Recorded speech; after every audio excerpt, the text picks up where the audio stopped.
Господине Ѓуле, добредојавте во Скопје. Многу ми е драго што прифативте поканата да зборувате за ексклузив, забавната емисија, за кое што ќе ни откриете многу работи зашто сте повторно тука и што ќе промовираме во наредниот ден, кој што ќе се зборува и тоа како. Како сте? Супер, хвала вам на гостопринство. Драго ми е да sam u Skoplju, u Makedoniji.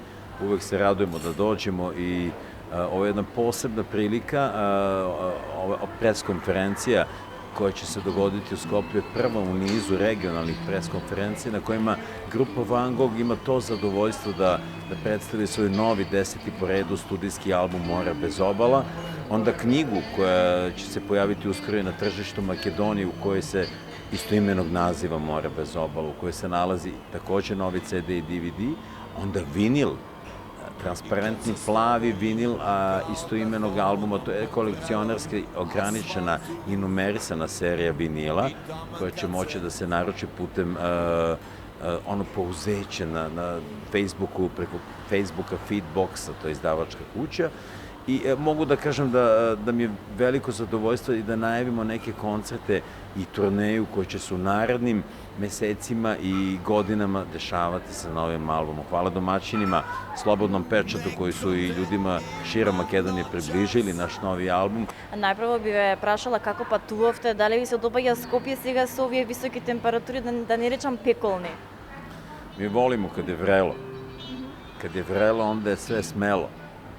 Kad je hladno, onda je onako sve pomalo gadno, ali volimo da dođemo. Često smo u Skoplju, često smo u Makedoniji i tako kroz život nas prate neke lepe Makedonke koje su nam se posvetile da nas prate kroz život i imamo dosta prijatelja i mlađih i starijih u Makedoniji. Имате ли некое свое омилено место, дали е тоа во Скопје или друг град низ нашата држава? Volim Vevčane, volim da odem u Radoždu, tamo imam dosta prijatelja, volim Ohrid. Како можеме да се спасиме, вие музицирате свој стил на музика? Меѓутоа и кај нас во Македонија доста се слуша таа турбо фолк музика, како да се спасиме, сове да ни дадете за насите македонци? Nije potrebno baviti se razmišljanjem na temu kako da se spasimo. Uvijek ima, na svakom radiju ima potencijometar koji okrene radio stanicu sledeću ili radio stanicu koja je pre na skali, na televiziji i postoji daljinski pa se menjaju programi. Nije to nikakva panika, a svaka muzika ima, svaki stil i muzike i filma ima svoju publiku, što je potpuno legitimno. Nama je drago da grupa Van Gogh neguje svoj stil muzike, da na taj stil pozitivno odgovara i mlada publika i da je na prvim redovima na svakoj novoj turneji mlada publika. To je nešto što budi nadu i to je nešto što posebno raduje.